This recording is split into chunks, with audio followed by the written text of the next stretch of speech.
Halo adik-adik, di sini Ibu ingin membahas mengenai tanaman obat ya. Kemarin Ibu belum sempat bahas juga. Jadi kalian sudah bagus-bagus sekali untuk tanaman obat yang kalian buat ya. Jadi sudah berbeda-beda di setiap siswanya ya. Jadi di sini Ibu ingin bahas mengenai tanaman obat. Jadi tanaman obat itu merupakan segala jenis tumbuhan yang mempunyai khasiat atau kegunaan sebagai obat ya adik-adik ya, misalkan seperti kunyit. Nah, sebentar kita akan bahas juga. Jadi kemajuan pengobatan menggunakan tanaman obat juga didukung oleh perkembangan teknologi ya. Jadi dengan perkembangan teknologi yang makin banyak, tanaman obat tradisional yang telah dibuktikan khasiatnya secara laboratorium jadi dijamin aman untuk dikonsumsi ya, dan biasanya dapat menyembuhkan penyakit tanpa efek samping. Ya, jadi ini fungsinya tanaman obat yang pertama ya, jadi menjaga daya tahan tubuh. Di sana ada jahe, basil, rosemary atau mint, ginseng, kalian sudah pasti tahu ya tentunya ya. Jadi fungsinya itu mampu menjaga daya tahan tubuh kita ya, daya tahan tubuh akan terjaga, jadi kita terhindar dari penyakit. Ya, jadi ada kelebihan tanaman obat dalam penyembuhan penyakit ya. Yang pertama, tidak menimbulkan efek samping tentunya. Ya, jadi karena dia itu benar-benar produk alami ya, yang dihasilkan dari alam ya. Nah, jadi tanpa campuran bahan kimia juga ataupun sintetis ya. Jadi sama sekali tidak ada efek sampingnya. Ya, yang kedua ada bebas racun ya, tentunya bebas racun karena obat herbal. Ya, jadi aman dikonsumsi oleh siapapun. Nah, menghilangkan akar penyakit. Nah, jadi obat herbal dapat menghilangkan akar penyakit karena memiliki cara kerja yang berbeda dengan efek obat herbal yang bersifat menyeluruh atau disebut dengan holistis ya adik-adik ya. Jadi pengobatan tidak hanya terfokus pada penghilang penyakit, tapi pada peningkatan sistem kekebalan tubuh secara untuk melawan penyakitnya ya.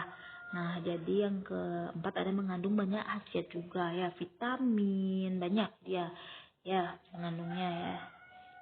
Nah, seperti bawang putih ya, jadi dia itu bersifat antivirus ya, jadi dapat menguatkan jantung juga menurunkan kolesterol. Nah, jadi jenis-jenis bagian tanaman obat itu ada bawang putih ya yang sering kita jumpai ya. Kalau bahasa Latinnya itu disebut dengan Allium sativum. Ya, ada juga yang namanya bawang merah. Kalian pasti sudah tahu nih bawang merah. Kalau nggak tahu keterlaluan.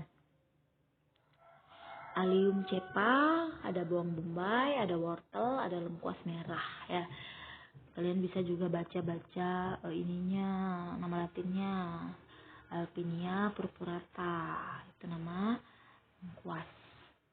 Nah, ada bengkuang juga ya, dipakai rujak, enak tuh. Nah, itu ada khasiatnya juga, temulawak, jahe, kencur ya. Kalau misalkan bikin boreh ya, kalau zaman dulu ya bikin jamu-jamu. Pernah kalian pasti minum jamu kencur ya, jamu kunyit, jahe. Nah, kalau misalnya yang sering kalian jumpai kayak kiranti ya, jadi itu terbuat dari kunyit ya, tapi itu jamu yang sudah teruji klinis ya adik-adik ya, tapi dari bahan alami. Nah, tanaman obat yang dimanfaatkan batangnya tentunya sudah tahu ya, tebu, pisang, mungkin ada lagi yang tahu ya. Jadi kalau yang tahu bisa komentar di kolom chat.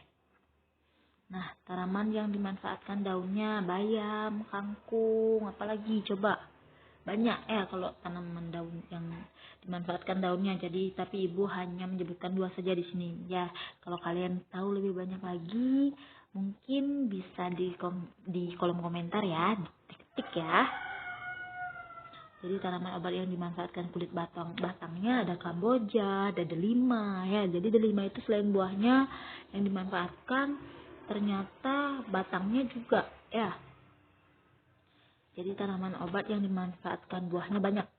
Ada mengkudu, jambu biji, ya belimbing buluh yang asnya kecut sekali.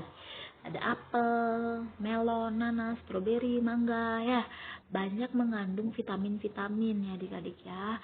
Bagus untuk menjaga kesehatan tubuh ya. Nah, baik itu saja yang Ibu ingin jelaskan hari ini. Terima kasih banyak ya atas waktunya. Kalian sudah menyimak video ini. Sampai jumpa.